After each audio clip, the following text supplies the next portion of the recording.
first with player for Iona, Isaiah Ross. Isaiah, thanks for joining us. First, just a couple of, if you have any quick words, thoughts about the game, that'd be great. I just want to say shout out to the guys. It's a huge bounce back win from the game on Tuesday. You know, we didn't play our best, and today we came out here and played hungry and aggressive. All right. We'll start with Ken Kratzer. You can go ahead and unmute yourself. Isaiah, congratulations on a terrific performance. What was the team's thinking after the disappointing game Tuesday against Morgan State about how to approach this game tonight? Well, we knew that wasn't us, so we wanted to come out here and be ourselves and be aggressive, be hungry. So that's really all we wanted to do, was be ourselves, because Tuesday we showed poor performance and we weren't ourselves. So. How was it to have Asante Gis back as your partner in the backcourt today? Man, it felt real good. You know, he's a veteran player. He sees things that maybe I wouldn't see, and I see things that maybe he wouldn't see. So we piggyback off each other real well. Thank you. All right, Eugene. Hey, Isaiah, great game. Just first off, how are you and your fellow senior captains stepping in and embracing that leadership role this year? I feel like we're doing a pretty good job of it. You know, we had a lot of seniors last year, so we kind of, you know, we want to carry the torch from all the fellow Iona grads that graduated, that were here, that were seniors, that led the way before we were here. First half, it was a little tight, but you guys took the lead at the break. Coming out second half, you guys just exploded. What was the message at halftime, and what was the mindset going in? Buckle down, you know, because they missed a lot of shots that they were supposed to make. So we really wanted to buckle down, get hands on shooters, and finish plays, get rebounds. Thank you. Thanks, Eugene. Jim Maisano, you can go ahead and unmute yourself. Thank you. Hello, Isaiah. What was practice like after the Morgan State game yesterday? Was it a tough practice? Did you guys feel that you really had to get back in that gym and work really hard to get to the place where you can battle definitely. Fairfield? Definitely. I believe it was a war. You know, we were real down on each other, and we really wanted to be ourselves and get back to the way Coach Pitino wanted us to play, and that's real gritty, defensive, grind out wins. So I believe we did that in practice and in the game as well. And do you feel like that you had such a significant win tonight, strong win, that must really going to be to help out the confidence of the team, a young team with a new coach? Yeah, it'll probably definitely help, but as a team, we know we're not satisfied. We have another one tomorrow, and that's what our main focus is, get the one tomorrow, because this game is in the past. Thank you very much. Well, Thank you, Jim. Mark Flamini, you go ahead and unmute yourself. Nope. Okay. Jaden Daly, you can go ahead and unmute yourself. Isaiah, what can you say about the transition defense tonight after Morgan State made a living transition against you guys Tuesday? You come back and you score 21 points and force 19 turnovers on Fairfield. What can you say about the effort on that side of the ball?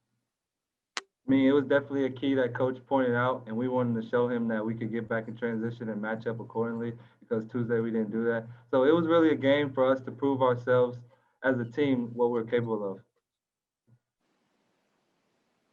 All right. Thank you. Guy, you can go ahead. Okay. Nope. David Resnick, if you want to unmute yourself, you have any questions? Isaiah, how do you explain your improvement from last year to this season? I was really just, you know, I came off last year, we lost, and I think it was maybe the semifinals, and, you know, I wasn't satisfied. I let my seniors down, and that's really what drove me this summer, because now I'm a senior, and, you know, I want those guys to, you know, do it for me, and I felt like I let those guys down last year. So that's what drove me this summer. Ian Sachs, you can go ahead and unmute yourself. Nope. Okay. Does anybody? Yep. Go ahead. Yeah. No. Sorry about that. Just took me a second to unmute there. Isaiah, you come out shooting nearly 40% from three tonight. what makes this offense so special when you can shoot from distance at such a high clip? We have a lot of offensive weapons, so that helps me a lot. They got to be honest with a lot of players that are on the court. They have to guard a lot of players that are on the court, so they're not just worried about me. They're worried about 4 other players on the court as well. So I believe that helps. All right. Thank you. Thank you very much, everybody. Isaiah, thank you very much. Isaiah, you're all set. Thank you. Thank you. All right. At this time, we're going to be welcoming Coach Rick Pitino in just a moment. Again, kind of the same format, guys. We'll let the coach with an opening statement, then I'll allow you guys questions, and I'll tell you when to unmute yourself. So, Coach, just some opening thoughts on tonight's game. Well, we looked at the Morgan State game, and Morgan State deserves all the credit. We did not focus on the scouting report as they had a 5-man that could shoot to 3. And the first 2 games, we held our opponents at 28% shooting the 3. Against them, it was 57%. We've been turning the basketball over at an alarming rate. And tonight we had 10 turnovers, forced 19. They shot 18% in the second half. For the game, 25% from the 3-point line, 27.5 for the game. That's great defense. That's great offense. The passing for the first time was spectacular, and I believe it has a lot to do with we only have 1 point guard in our program, and he just emerged once again, Asante Gist, and he's very difficult to pressure. He makes things go. Isaiah becomes a much better basketball player when he's on the floor. So it was great to have him back, and we got him in and out. He got the minutes that he was supposed to get. And I told the guys, I said, look, from professional basketball, one thing I can tell you, we would play the Nets on a Friday night, go across the bridge to New Jersey. We'd have a lopsided win at home and get our butts kicked the next night. So it's very, very difficult to play an opponent twice. Now, we'll go home tonight. We'll bus home. We're not going to stay over. We'll come back tomorrow, but it'll be a totally different game tomorrow. I can tell you from 40 years of experience. This will not be a lopsided game tomorrow. It'll be a flat-out war. All right. Thank you, Coach. Ken, you can go open yourself up and fire away. Thank you. Congratulations, Coach. Just tell us about the night Asante Gist had coming back from the broken finger that you described he was recovering from. Well, the one thing I told him in the first half, I said, Asante, you're making great moves, and you're looking for a step back shot when you got a layup. Anytime your man is on the side, that's a layup. And if the shot blocker comes into play, you throw a bounce pass. But stop pulling up and looking to take the shot. And I think sometimes fatigue does that. You've missed a month of basketball, and second half he just turned it on, made some great moves. The 3 seniors, I thought, as good as Asante was, as good as Isaiah was, I think the key in the game was Dylan Van Eck. I thought he was brilliant. And Coach, you held Fairfield to 27% shooting. How did you feel your defense was today? Everything was outstanding tonight, but we know that's not going to be the case tomorrow. We know it's going to be a totally different game. It's very, very difficult to do what we're doing, all the teams, to play back-to-back games. The big edge the second night goes to the team that lost. They'll make all the changes. I believe that because we won, we got to make a lot of changes. The other thing is when you play back-to-back, the other night we pressed most of the games we played, we pressed for 40 minutes. Tonight we pressed maybe 3 times the entire night because we realized it's a back-to-back game. And God rest his soul, Fairfield took a lot of tips from the legendary Red Auerbach of turning up the heat to 100 degrees in the locker room and in the gym. And we all have dehydration right now. It was about 100 degrees in the gym, 100 degrees in the locker room. It's an old trick that Red used to do in Boston to the visitors. The old Boston Garden. Thank you, Coach. Thank you, Ken. Eugene, go ahead and open yourself up. Rick, just what are your thoughts on picking up your first MAAC win over at Iona? Like I tried to tell people, I really, this year, every year that I've been a first-year coach, Providence was the NIT. BU was, I think we were a 500 team, a little bit better. Kentucky, we were on probation, we were a 500 team. Louisville was an NIT team. The New York Knicks, we won 38. Second year, we won 52. The second year is always when a team blossoms, when it's a new program, new system, new coach, new players. So the only thing I'm trying to accomplish here is every single day of practice, develop the players' skills, develop the team skills. That's my only goal.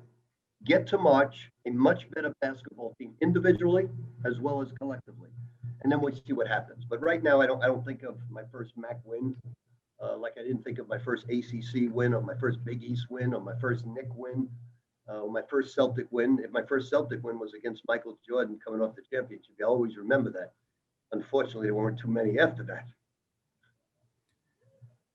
And what were the main points of emphasis from that Morgan State loss, and how happy are you with the way that your team bounced back and finished strong tonight?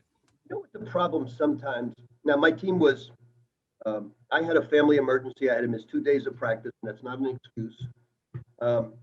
And we were not on top of our game. But that being said, they learned a valuable lesson from that. But oftentimes coaches just can't, none of us can, writers, coaches, players. Everybody makes excuses, which are a sign of weakness. Morgan State was great. They outplayed us. They outcoached us. They outplayed us. They outscouted us. They were great. And too often times we make excuses like we weren't ready to play. We didn't do this. We didn't do that. No, Morgan State was better than us. And that happens in basketball. Detroit the other night almost beat Michigan State. It happens. All the credit goes to Morgan State. They played great. They hit their threes, and they were a better team that night than us. All right, Jim, go ahead. Hello, Coach. I thought the team played with a lot of confidence tonight compared to the first 3 games. Do you feel like, as a matter of confidence, the team took a step forward tonight? Definitely. I think that this is a new team. For the first time, 15 players are seeing a EuroLeague offenses. For the first time, they're seeing player developments every single day. For the first time, they're seeing this type of defense. It's not going to happen until the end of January, February. We're really on all cylinders. But I thought Dylan Van Eck and for instance, Isaiah Ross, the first pass he makes early in the year would be the first pass he's ever made. So right now, he made some great passes tonight. Him and Dylan Van Eck finding people. What I told him was, you're just a spot-up shooter. I want you to be a pick-and-roll guy, a great defensive guy, a great passer. If you truly want to play overseas, you got to master all the fundamentals of the game, and he's worked very hard to do that. I'm extremely proud of him. Thank you, Coach. Thank you. Jaden, I think you're next. Go ahead. Rick, after what Morgan State did in transition on Tuesday, you turn around and do the same thing to Fairfield. You forced 19 turnovers, and it leads to 21 points on top of the 27% shooting effort. What can you say about the overall turnaround Tuesday to tonight and the commitment on the transition end? Well, the one thing I tried to drill into my players' head from the beginning of the year, the first meeting to every practice, that when you take a challenge shot, it's a double-edged sword. You're not only going to shoot less than 28% over the course of a college season. If you take a challenge shot, you're going to shoot less than 28%. At the pro level, you're going to shoot less than 38%. Conversely, what you try to work on is get out there and challenge every shot. So against Morgan State, forgetting the fact that we played very poor defense, we took 2 players who were 0 for 10 on challenge shots, Isaiah and Talik. And they learned a lesson. And I told Isaiah this. I said, look, son, when you score 33 points the next night, that coach is going to do everything humanly possible to stop you. So you got to move it out. And Michael Jordan never went for big quarters in the first quarter. They came out of the locker room, we got to stop Michael. He always moved the basketball. Come fourth quarter time, it was Michael time, MJ time. And so Isaiah's got to learn that. So tomorrow, they're going to look at the film and say, hey, man, we got to lock Isaiah Ross down. So he's got to move without the basketball early on. All right, guys, we have time just for one more question. I think, Ian, you're next up. Yep. Hey, Coach, congratulations on the win tonight. Thank you. You shoot nearly 40% from 3, and you still score 34 points in the paint. Which part of your offense were you most pleased with tonight? Ball movement, great backdoors, great cuts, great spacing, extra passes. We put on an offensive clinic of passing the basketball for the first time out of our games right now. It was beautiful basketball to watch. As I said earlier, we're running a lot of EuroLeague offenses that it calls for bounce passes, it calls for ball reversal. We did a lot of terrific things for the first time offensively, and I was a little surprised that we're getting it that quick, but also very happy about it because Fairfield is a very good team. They may be 0-5, but they have size, they have shooters, they're very well coached, they're very well drilled, and we know tomorrow will be a war. Every MAAC game on back-to-back nights will be a war, and our players are going to learn what it's all about tomorrow. All right, Coach. Thank you Thanks, very Coach. much. Think have a good night. All right, folks, we're going to be opening up.